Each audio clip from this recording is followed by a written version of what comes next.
Ciao, everybody. My name is Sofia Medina. Many of you may know me as Sophie's World, and you're watching Growing Up Italian.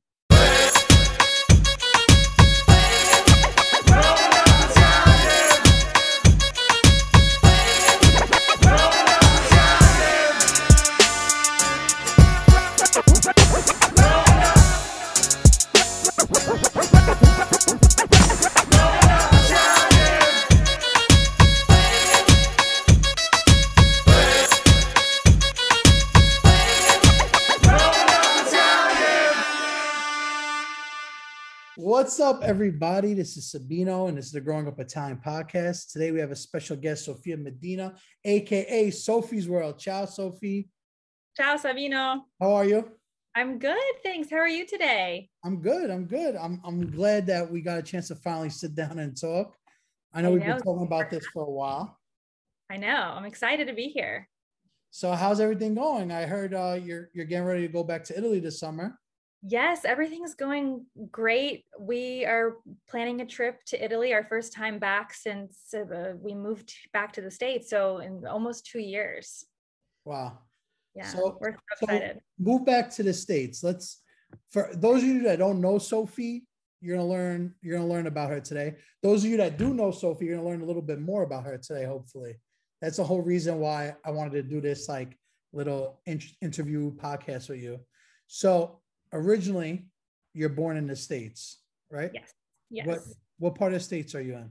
I am originally from Houston, Texas, and I currently live there now after moving all over the place in between, but I'm back here for now. Back home? Yes. And even though a lot of my family doesn't even live here anymore. And that's my dog, Leo. He will be. Yeah, he's so cute. I was seeing him in the background. So you lived in Rome for a little bit, right? Quite some time. Yes, I lived there for almost 4 years. We moved back right before COVID, so the fall of 2019. Okay, and you met your husband while you were there for 4 years? No, I moved there for him. We met. Wow. Yes, so yeah, I know. So we met on a work trip beforehand. In Rome? No, in Spain, actually, because we were both working for the same company, which was a travel company. And we were on a work trip in Barcelona. We met and the rest was history. We were together for a year long distance. And then I kind of was in a rut in my life at that point. And I was like, it's either now or never. I was able to get Italian citizenship because my grandfather, the whole Iuris Sanguinis thing. Yeah. So it was just easier for me to move and live with Emilio than for him to come here. So how was that transition from Houston to Rome? So I actually was living in Boston at the time. Oh, you're living in Boston at that. Yeah. So I loved Boston. I honestly probably wouldn't have left if it weren't for meeting Emilio. But it honestly, I grew up going to Italy. My grandfather had a house in Tuscany. So I've always been called to Italy. I mean, it's in my roots, but it was an easy transition for me in the beginning. But I mean, I think a lot of people think this whole dream of the Italian dream, kind of like the whole Julia Roberts, Eat, Pray, Love, it's going to be perfect. It was definitely difficult at first trying to meet people, being an expat, even though it's your origins and mastering the language. It was challenging, but it was one of the best things I've ever done. Were you in the center of Rome? Because Rome is a super big region. So when I spent a lot of time in Rome, the last couple of times I went to Italy, usually go to the tourist spots, but I try to not do that as much now. So outside of Rome is also amazing. People are super passionate, very serious with their food, Roman cuisine, cacio e pepe, all that. I know. Yeah. Rome is huge. It's we were in the not in the centro storico, but we were in, I would say, the center. We were in a neighborhood called Prati, which is near the Vatican. Yeah, I know what that is. Yeah. So from now Boston to Rome, Rome for me, that's a place I wish where I could live one day. just you go for a walk and you're seeing things like new things every single time.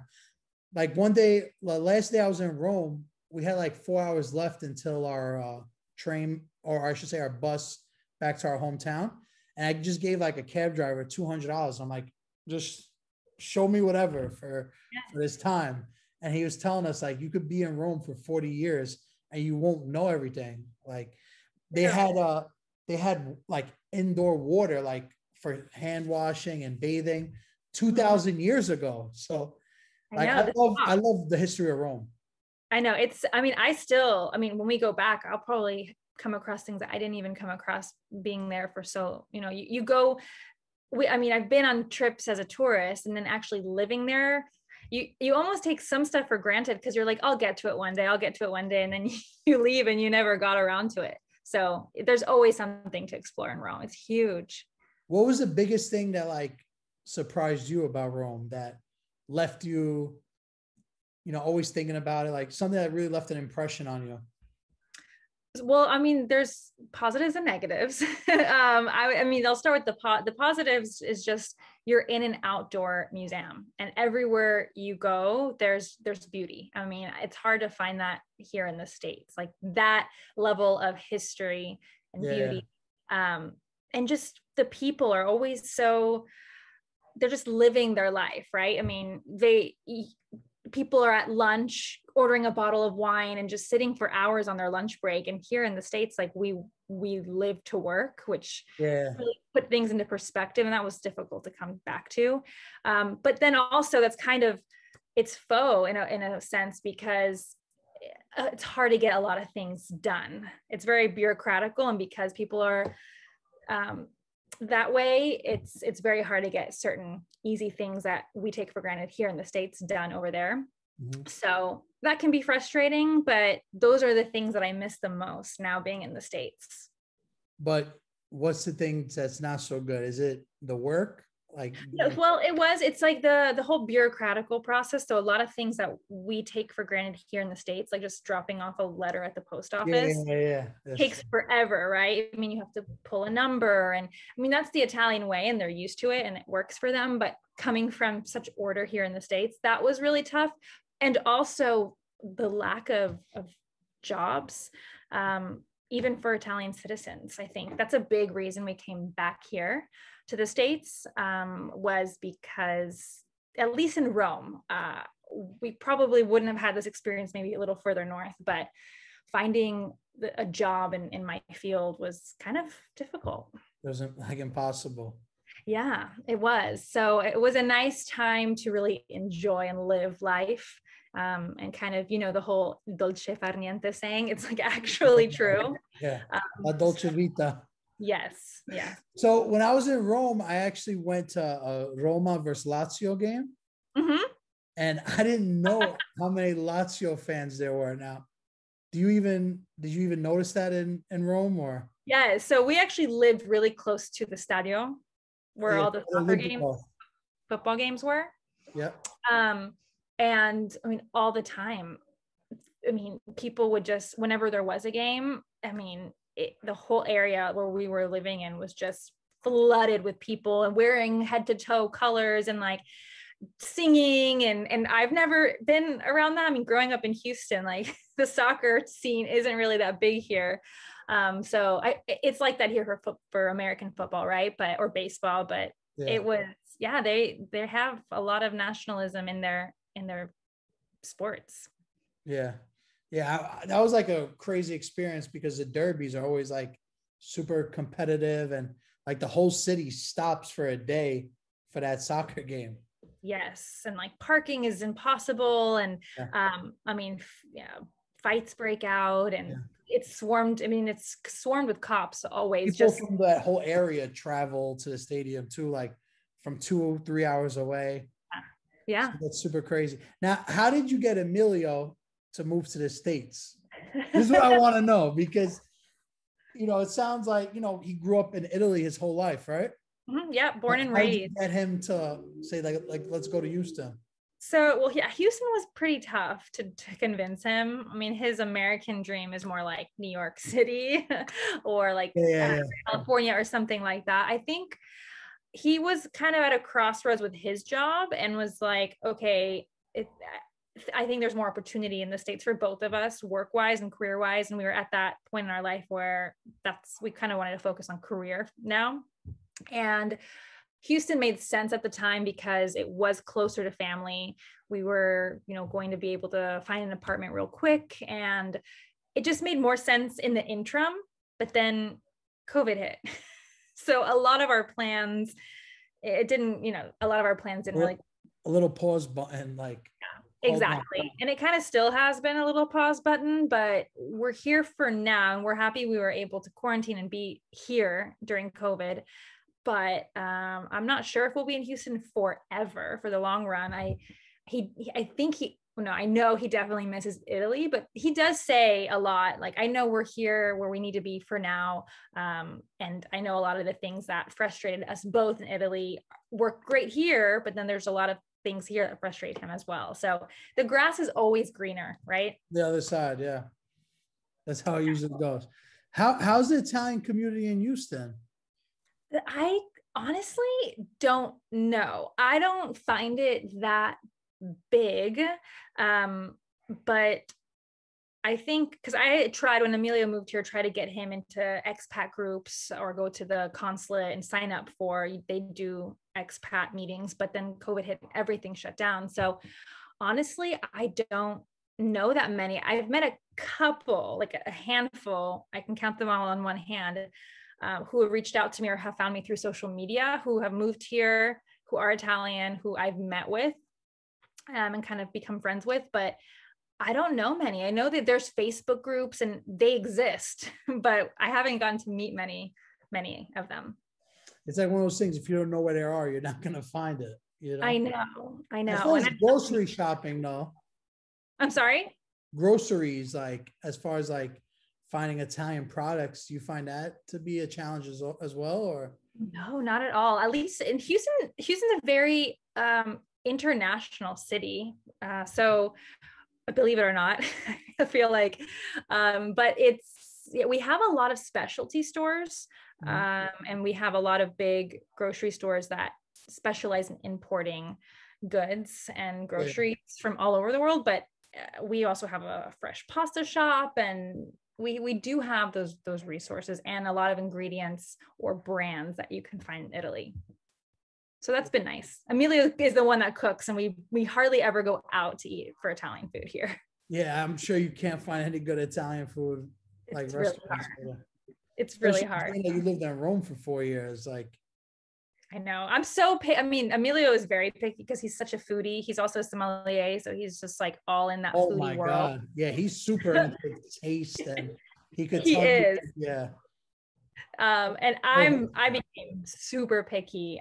I'm going to admit I'm an Italian food snob. I mean, once you live there and you have your Italian family cook for you, you're spoiled, right? And so then when you go out to try to replicate that, you're always going to find something wrong with it. So yeah. So I've been like digging into a lot of your social media stuff, like your YouTube vlogs, 24 hours in Napoli. I thought like those kind of videos, I really like to see the perspective of somebody that knows like what America's like, Houston, Boston, and you said you've been a couple other places, and then going to Italy and like kind of seeing, if I had 24 hours in Napoli, what would I do? Like, right. That's literally a YouTube search for me. Like if I'm going to Napoli for 4 hours, I would probably YouTube search 24 hours in Napoli. Yeah, I miss doing those videos. Those videos, I mean, I can't really do that here. You could do it with some American cities for sure, but it's not the same. So I definitely miss that content. I'm glad that you enjoyed it. Yeah, exactly. I mean, it's timeless. That's the one good thing is that you did that already in Napoli. So now, did you ever do anything in like Boston, like the North End? Well, you mean filming wise, content wise? So I actually didn't start my YouTube channel until I moved to Italy. Oh, wow. Okay. Yeah. But if I ever get back to Boston, I would love to do something like that because I love the North End. How is it? Because everybody says it's the best little Italy in America.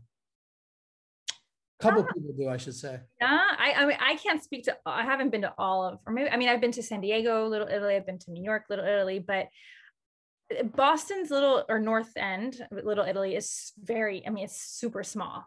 It's like, it barely covers anything in It's too terms of black. like square footage. Yeah, but the restaurants are really good. And they have, like, I think it's called Monica's Market, that has really good 100% imported authentic Italian cheeses and breads and everything. But I mean, and we hear people speaking Italian, like older people, kind of just sitting, like the nonni just sitting in the streets speaking Italian to each other. Yeah, So cool. I haven't been to the Little Italy in New York in a really long time, and the one in San Diego to me isn't really much Yeah, of like those are much. Italy. But a lot of people say New York City, that the real Little Italy is like Arthur Avenue, because they say like Little Italy in Manhattan really isn't Little Italy. But I kind of enjoy the Little Italy in Manhattan though, because like, all the restaurants, the owners of the restaurants trying to hustle you in. Yeah, Like that's you the feel time. like you're in Italy.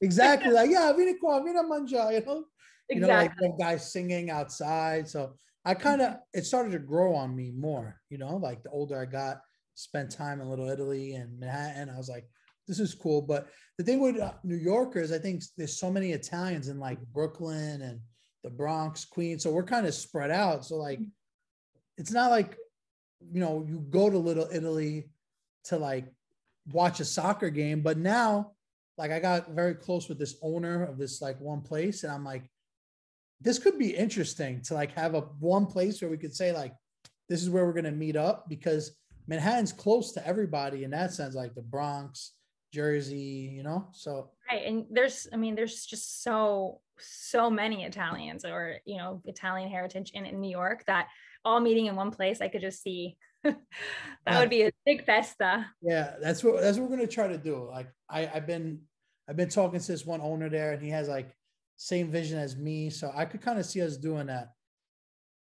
That would be awesome. I know we would like, I love New York. Emilio's favorite city in the US is New York City. So why don't you guys spend some time in New York, a couple of months? Well, yeah, it would be nice. I would love that. I know he would love it. And right now my work is remote, so never say never. Did you ever see the Instagram page Emil Viaggio New York? Yes, and Emilio actually follows it. Have you ever met Piero? Yeah, he was at my house like 2 weeks ago. Oh my If you look on his Facebook, you'll see videos of me on there. Oh my gosh, I will definitely do that. We follow him. I was actually talking to Piero the other day too, because I'm always like someone that wants to like work with certain people, especially like people like you and Piero that really like know the culture. They spend time in Italy and like they really cherish it.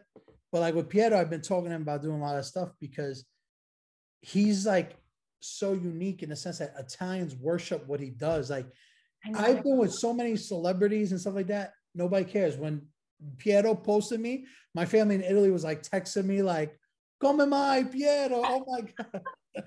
It's so true. I mean, he has a cult following. I think because Italians are so interested in the actual life of New York, and he shows like everything. Like he went to the Amazon store the other day. Wow. I was acqua, ci andiamo. I was like, it's so foreign to Italians, and it's like they're living through his lenses, basically. I think, he's super intelligent in starting his page. Yeah, that's funny. Small world. He was way ahead of his time, if you ask me. Absolutely. Before the whole influencer content creator thing started. Yeah, like he was way ahead. And that's like part of it. Like as well as you, like as much as you are talented, you got to have a certain niche thing that, not everybody could do. And that's why I think your story is kind of unique, being that you're born in Houston and ended up 4 years in Rome, and now you're back. So you like get experiences from what you've experienced, and you made your own personality, like your own individual self. And that's what you really see on YouTube, TikTok, and Instagram, like with your videos. Well, thank you. That means a lot. I think honestly, YouTube was really the first thing I started. I started it because I was lonely as an expat in Italy.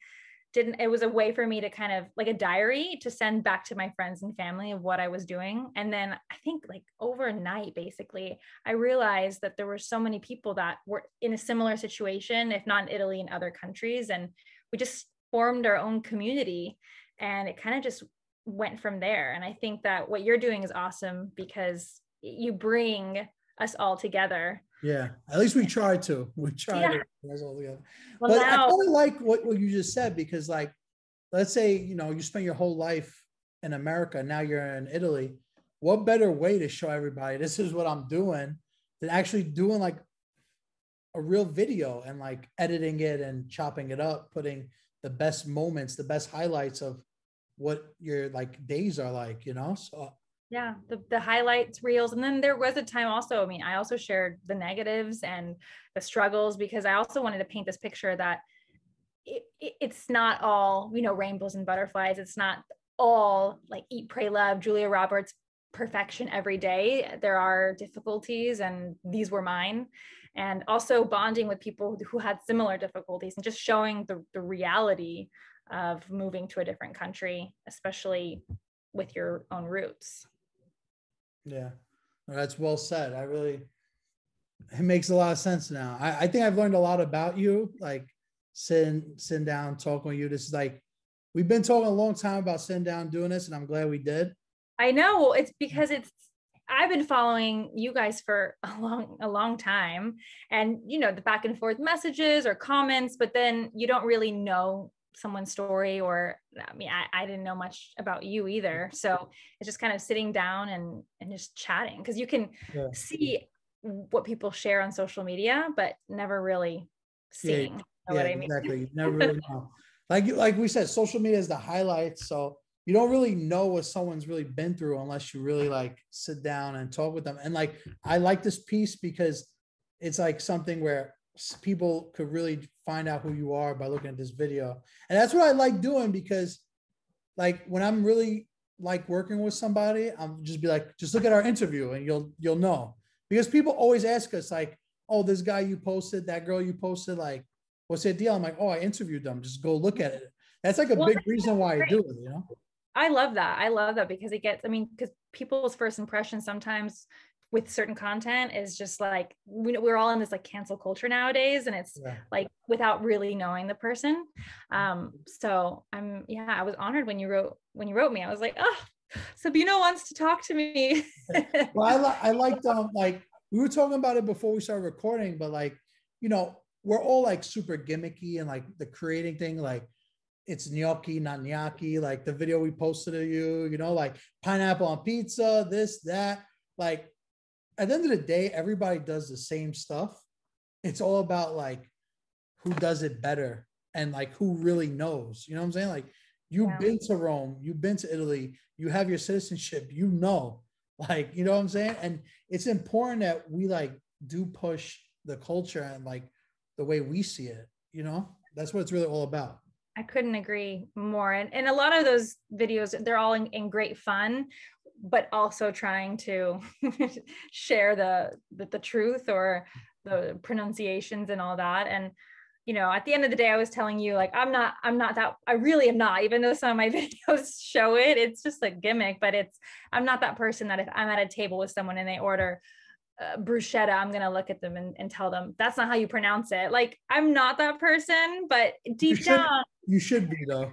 I am on my social media.